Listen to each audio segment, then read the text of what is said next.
wrap of 2015. I hope you had a great holiday season, a fantastic new year, and we're off and rolling in 2015. So I wanted to add a little bit of content to your membership area for a skill that you don't really have very much on in here. We've got some drills under the skills and drills section, which I'll refer to in a bit, but I wanted to show you guys how we utilize catchers during practice, because a lot of times catchers just kind of end up shagging for the coach as they're hitting ground balls, fly balls to infielders and outfielders. So I wanted to show you how we utilize catchers, and this is a drill menu that we created.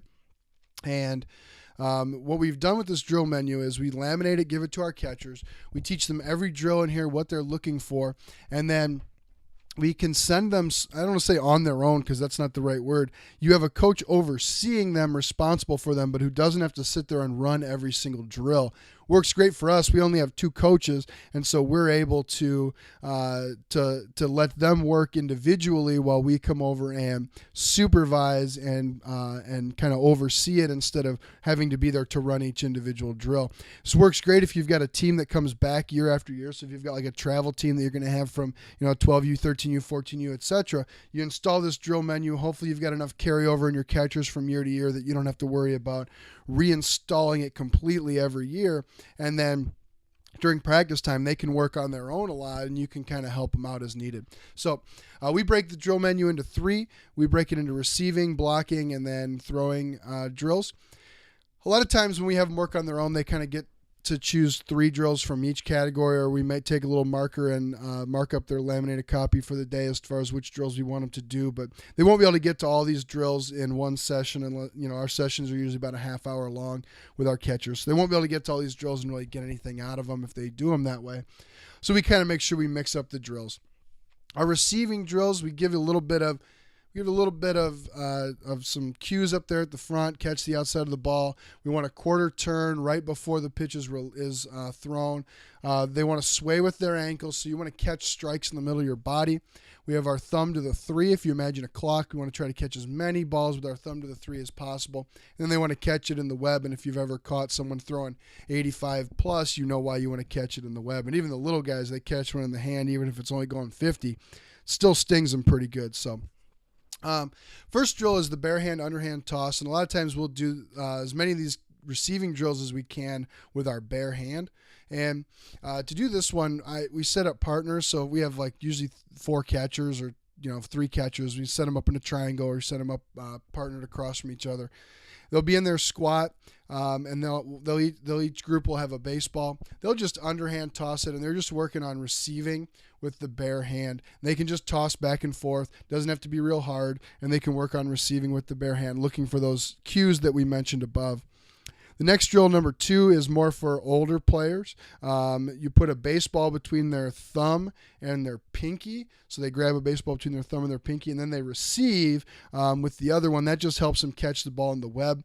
If you have maybe not such big hands, you might use like some kind of a smaller ball to help simulate catching the ball in the web with them, or just leave that one out entirely. Then we go to bare hand with some velocity. This is, again, an underhand toss drill, just like number 1. We just add a little bit of velocity to it so that they have to react a little bit quicker, especially with their sway. Not really, you could put a glove on here with some of the younger kids. Our guys don't mind catching the ball barehanded because it's not really coming that fast, even with a little bit of velocity. Number 4 is side to side, and we exaggerate the sway. So this works on our ankle sway. Starts off as a block drill. So you say we're going to sway left, we're going to sway right, and you basically put the ball on the outside corner, on the inside corner, an inch off, and you're kind of alternating sides, 3 inches, 3 inches, 4 inches, 4 inches, and you try to get them to work on that sway. And then after you get through just the blocked part of it, you go to the random part where you mix up sides. You go sometimes to the right, sometimes to the left. And again, they can do this in partners back and forth so they get a lot of reps. I'm not a big fan, number 5, I'm not a big fan of rapid fire hitting drills. I've seen some of those. I think those are just, they work too much hands. They don't work enough lower half. They don't give you enough time to get a proper load. I think they're kind of a disastrous drill, to be honest with you. But The rapid fire catching drill I actually really like. We want this to become an automatic process for them because they're only going to have about 0.4 of a second to react and receive. And so the rapid fire drill, what it does, they'll have the glove on for this one. You'll probably be throwing overhand from about 30 or 40 feet. They're going to receive. As soon as they receive, they're going to drop the ball out of the glove. They can drop it straight down. They can drop it to the side. As soon as they receive, they're going to get back into their stance. As soon as they're back in the stance, the next ball's coming at them. And you can work with your guys to see how quickly you can get it. But the idea is that it's a quick, fast-paced drill and that the receiving becomes automatic and not something they have to think about. Number 6 is our biggest one. I like our guys to do this one just about every day. It's receiving the low pitch. We try to steal up to 10 strikes a game, not framing, not taking a pitch that's a ball and making it a strike. I'm talking about those borderline pitches. We try to get 10 of those that the umpire would have called a ball to be called strikes, and number 6 is the way that you do it. And so receiving the low pitch, these are going to be pitches between the catcher's knees that have to be called strikes in order for our pitchers to be successful. If they are burying the ball in the ground, and you've seen this, right? So the catcher moves his glove down, he catches it at the knees, and then the glove keeps going down and goes into the dirt. That's a ball. If he catches that same pitch and holds with his thumb underneath the ball and his thumb to 3 o'clock, then that is a strike. We're not pulling it back into the zone. That's not what framing is about. Framing is about holding pitches and giving umpires good looks and not losing strikes for your pitcher. Next section is blocking drills. A cue that we use, I got from Bill Angelo, a community college coach at Elgin Community College, is be a pillow. We used to tell our guys be a wall, but when you throw a baseball against a wall, it hits it, it bounces really far away, and the runner gets to the next base. We want to be a pillow. So the ball hits the pillow, bounces straight down. We're able to scramble, collect the ball quickly, and hopefully not give up an extra base there. So blocking drills, we've got some cues up there for you. I'll go through the drills with you, and then a couple of these, actually I think just 1 or 2 of them are in the skills and drills. We'll make sure to try to add some more of these to the video skills and drills course for you. Number 1 is just finding blocking position. Okay, so we don't want to kick the knees back. We want to fall forward, gain ground on the ball. We want to get the glove to the 5-hole as quickly as possible, and so that it covers up the ground. One of our former coaches, that was his biggest pet peeve. He worked with catchers, and so anytime there was a ball got through a catcher's 5-hole, they had to get him either a pack of gum or a pack of sunflower seeds, whether it was game or practice. That was his biggest pet peeve. Guys really got into it quite a bit. So gives you a little bit about our blocking position. Glove in the 5-hole, tuck the chin to the body, arms relaxed at the side. Tuck the chin to the body is really key. Don't want to expose the neck to anything. A lot of times young catchers will turn their head to the side. Take them aside and say, look, turn your head to the side. And then take a baseball and put it right up against their neck and say, look, you're exposing your neck there. Then have them tuck their chin to their chest and then say, look, there's no place for the ball to get through to your neck. So, drill number 2 is the 5-hole drill. So you're going to start in kneeling position with the glove at their chest, and then you're going to roll balls quickly, or you can throw them underhand. You're going to try to beat them through the 5-hole, and that's just working on getting the glove down as quickly as they possibly can. Number 3 is 5-hole block from secondary stance, so they'll be in their crouch, and we have them go sometimes to secondary stance. You can go primary here too, but secondary is when most of their serious blocking is going to take place. And you try to beat them through their 5-hole, through the middle. They've got to get their glove down first. That's the thing you're most worried about, and then the knees come down second. Number 4 is 3-ball blocking. So you set up 3 balls in front of them, one in the middle, one a little bit right, one a little bit left. And you just either point to the ball and they have to slide and get into blocking position, or you can number them 1, 2, 3 and then give them a verbal. Side toss block with ball roll. So now you're going to roll the ball on the ground, just working on the side blocking technique. Roll it to the right, roll it to the left, roll it to the right, roll it to the left, block practice, and then do some random practice after that where they don't know which side you're going to be rolling the ball to. Challenge them a little bit with quick ball roll, that's fine.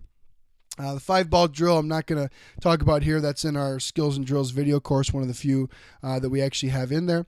The scatter drill is the most realistic drill we have. This is kind of like the big random practice drill. It's the one that after you get through all the technique, now we're going to do the scatter drill.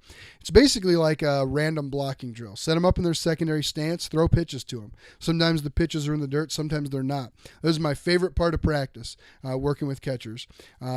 First time they get in this drill, say, okay, we're going to work on blocking pitches. I'm going to warn them, say I'm going to throw some that aren't in the dirt. First pitch you throw right down the middle is going to hit him right in the face mask. And you're going to say, why didn't you catch it? He said, well, coach, I thought we were working on blocking. We are. But the pitcher's not going to tell you when he's throwing a ball in the dirt. So I'm not either.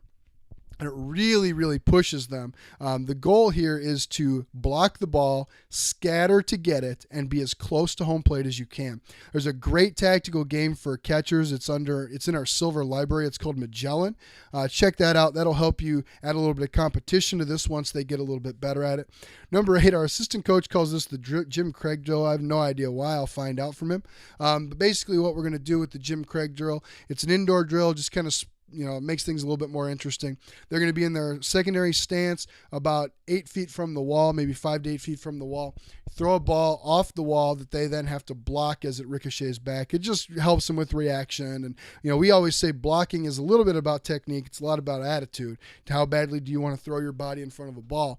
And so that drill really kind of helps with that. You can create some competitions, have some fun with that one as well. Next one's our transfer drills. I know it says receiving drills there. That'll be fixed for you in the library. And actually, I'm attaching this right above here. So that'll say transfer drills. Number 1 and 2 are from a standing position. They're going to catch the ball and transfer. Just work on transferring the ball right to the ear. Number 2, they're going to catch, transfer, and jab step. So they're going to catch, and as they're transferring, they're going to jab step their right foot so that their instep of the foot is towards second base. Number 3, number 3 is doing drills 1 and 2 from a crouch. So you can work the same drills, except now they're going to be in their secondary stance. Number 4 is just transfer drill from secondary stance. Okay, so they're going to get that front foot going towards their target, which will be second base in this case. Number 5, catch, transfer, and jab step with their right foot. So now they're getting a little bit more momentum there. Number 6, they're going to put it all together. They're going to catch the outside of the ball, transfer, and jab step, kind of like a T drill sort of, but there's really no T at this point. Number 7's, and by T I mean the actual letter T on the ground. Number 7's a chase drill, which is really cool. This is great for people for catchers who have trouble staying in line. Put them on the outfield foul line. Have them start jogging towards you. Excuse me. And then you're going to say drop. When you say drop, they're going to get into their secondary stance. You're going to throw them a ball. They're gonna catch, transfer, get into their throwing position where they've got their right foot jab step, their left foot's going to come around, and they should be right on that foul line when they get into their throwing position. They're going to drop the ball. They're going to start running down the line again. Doesn't have to be hard. It can be a jog. You're going to say drop. They're going to drop, and they're going to repeat. You can get about 4 or 5 of these in down the line. A little bit of conditioning for them, but also it helps them keep them in a line. And then the last one is our T drills. We can do this without a throw or with a throw. Always, we set up the letter T.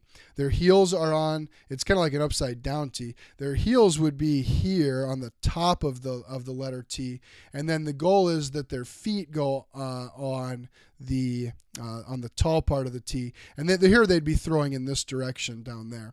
And so when they throw, they should check their feet that they're not coming off that line there. And then our pitch outs, we sometimes have them work them during their menu session, but a lot of times what they'll do is we have our pitchers throw 2 pitch outs, 1 to each side at the end of each bullpen, and so we have them work on them there. So hopefully that gives you some good stuff to do with your catchers. The more you can turn over to them, the better. So thanks for listening. Have a great 2015, and as always, if there's anything I can help you with, don't hesitate to contact me, Kyle at CornerstoneCoachingAcademy.com.